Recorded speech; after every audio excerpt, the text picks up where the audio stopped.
So I assume at this point you all have finished the story quest in version 3.0. With the first chapter of our grand adventure in Amphoreus revealed, a lot of secrets have surfaced, making us question the very nature of the world and the mysteries surrounding it. Why is it hidden? And what the hell happened in the past? I'm sure you have your own theories in your head, just as many others do. Some try to solve these mysteries within the boundaries of the Honkai Star Rail universe, while others connect them to different Hoyoverse titles, such as the Impact Sisters. There are many fascinating theories out there, and it would be amazing if some of them end up becoming true. However, I want to present a completely different and radical perspective on Amphoreus. Since I'm not a Honkai Impact player, I lack the knowledge to connect the dots with that game. But I am a fan and a player of a franchise that is soon going to collab with Honkai Star Rail, and I've noticed something intriguing about Amphoreus that might tie it to that franchise. I wouldn't call it a theory because it's so unconventional. Perhaps calling it a headcanon is more fitting. Yes, ladies and gentlemen, this is my quote-unquote theory of how Amphoreus is a setup to introduce the Nasuverse into Honkai Star Rail. Before we get to the how, I want to show you the why I suspect that Amphoreus is connected to Nasuverse. Let's start with some simple facts. The collab was announced a year in advance. With Amphoreus' story chapter will span across 8 versions from 3.0 to 3.7 to make it the largest story arc in the game so far. The collab patch will tie into one of these story chapters.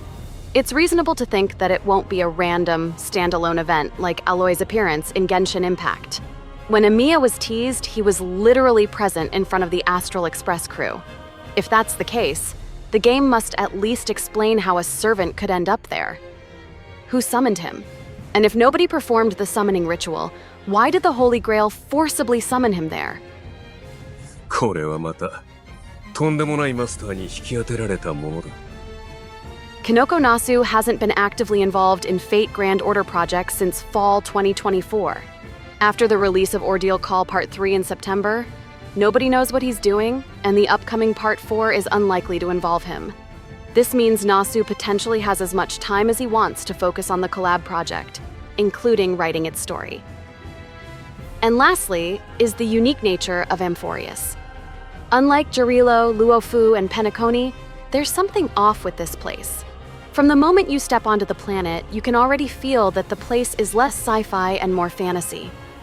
Hoyoverse created original made-up stories for the other worlds, but with Amphoreus, they copy-pasted Greek mythology. It feels disconnected from the established Honkai Star Rail universe. The place is so hidden, it's undetected from the outer worlds, and the inhabitants don't even know the concept of eons.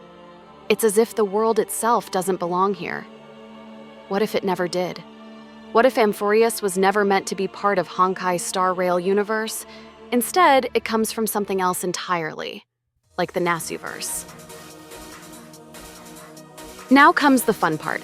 How could these two universes possibly connect? My first suspicion arose when I learned about the Black Tide.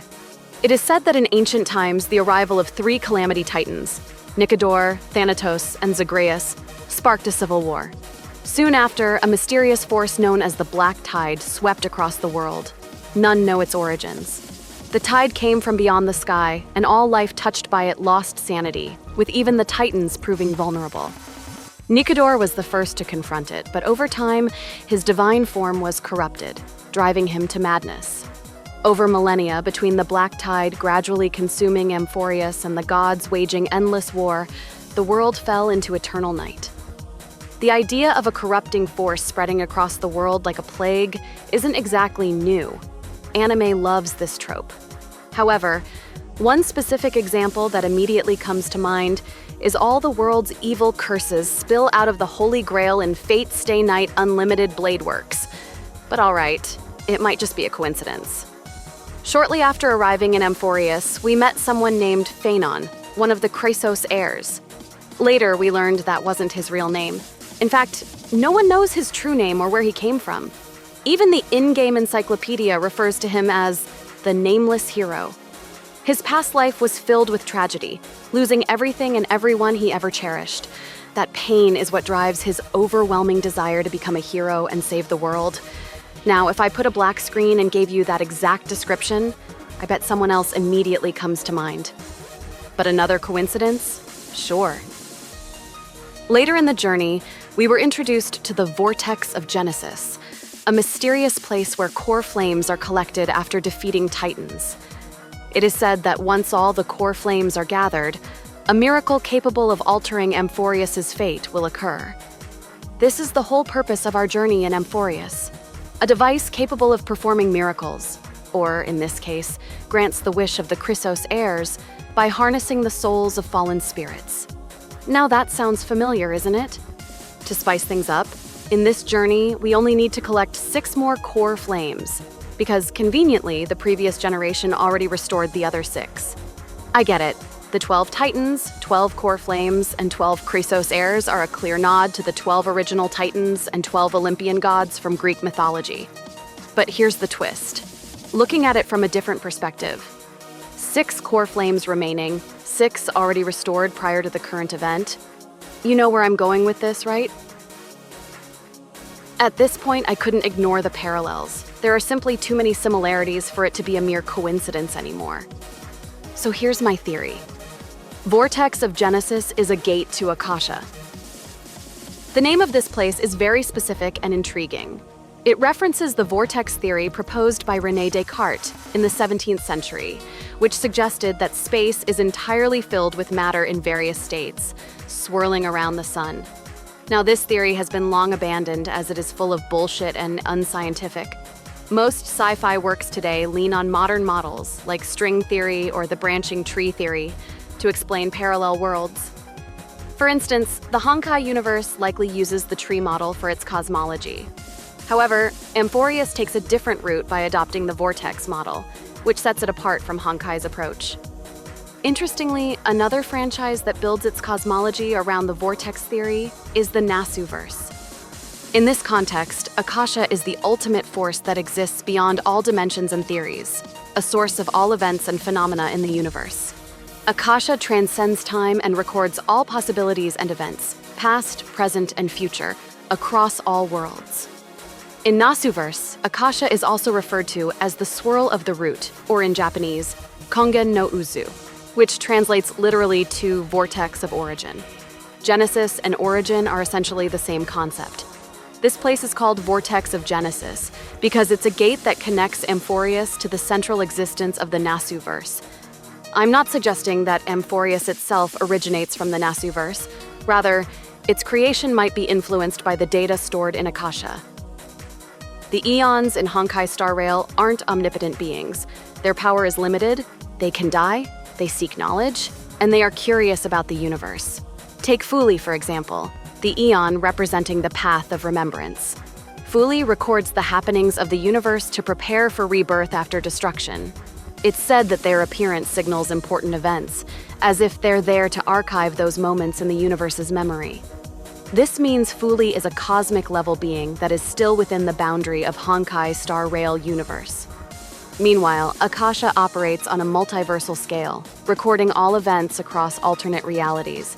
In this way, Akasha serves as the equivalent of the imaginary tree in the Hoyoverse. My theory is, at some point, perhaps due to an accidental event, one of the branches of the imaginary tree became intertwined with one of the alternate realities within Akasha. If Earth exists in Honkai Star Rail, then theoretically, every possible version of its history would also be recorded within Akasha. This will explain how Fate Stay Night servants could be summoned in Honkai Star Rail, since the Throne of Heroes is accessible through Akasha, and why Greek mythology is suddenly used in Amphoreus' story. Fuli, who records all events within the Honkai Star Rail universe, began detecting fragments of foreign recordings. Curious, they attempted to trace the origin of these recordings, but found no results. Through observing these foreign recordings, they learned about the existence of Akasha and Fuyuki Holy Grail War. The Holy Grail War is basically a ritual designed to open a gate leading to Akasha, using a device called the Holy Grail. Opening this gate requires an enormous amount of magical energy, far beyond what a mere human can produce. Therefore, they invented a ritual to summon 7 heroic spirits and let them kill each other. Each fallen heroic spirit's soul contains immense magical energy, and once 6 of them are gathered, the Holy Grail activates and opens the gate to Akasha. In Nasuverse, recreating the Holy Grail War is possible. However, for the Eons, it's an entirely different story. They lack access to the third magic, a unique concept of energy exclusive to the Nasuverse and essential for summoning heroic spirits.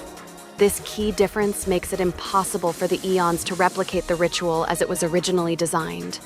Understanding this limitation, Fuli sought an alternative. They realized that beings worshipped as gods by Earth's natives seemed to draw their power directly from Akasha. With this in mind, Fuli began an experiment, not to recreate the Holy Grail War ritual, but to recreate these gods as catalysts to open the gate. The 12 original Greek titans were selected as they collectively held the highest levels of magical energy ever recorded. Through reverse engineering, and potentially with help from other Eons, Fuli managed to materialize the true essence of the titans. These materialized essences became what we now call the core flames. You know what happened next? The 12 titans were reborn, and they created a replica of Earth. Everything seemed to be progressing as planned. The arrival of the 3 Calamity Titans completed the mana requirement, and the gate that was assumed to lead to Akasha was created. However, what emerged from the gate was far from what Fuli or the Eons anticipated. Instead of enlightenment, the black tide spilled forth. The black tide corrupted the Titans, throwing the world into chaos and imbalance. This unforeseen error in the experiment led to catastrophic consequences. As the black tide began consuming the world, the Eons grew terrified that its influence could spread to other worlds. To prevent this disaster, they made the difficult decision to isolate the world, locking it away from the rest of the universe. From that moment on, the world was named Amphoreus, symbolizing a sealed box that must never be opened, much like Pandora's box in Greek mythology. Although Amphoreus is just a replica, it is technically Earth. When it was isolated, its connection to the imaginary tree was severed, allowing its link to Akasha to gradually restore. This restoration triggered the world's defense mechanism. Counterforce is a safety device formed by a world to defend itself against extinction, born of the collective unconscious of mankind. To eliminate the threat, the world will summon counter-guardian or heroic spirits from Akasha. However, due to Amphoreus's incomplete connection to Akasha, the summoned counter-guardian could not materialize in its original form. Instead, its form was adapted to resemble the natives of Amphoreus. The counter-guardian's task is to restore balance to Amphoreus by reclaiming the core flames from the corrupted titans. Once the 12 core flames are returned to the vortex of Genesis, the connection to Akasha will be fully restored and the gate can be opened properly. Only then the world will be able to summon true heroic spirit and counter-guardian to eliminate the black tide.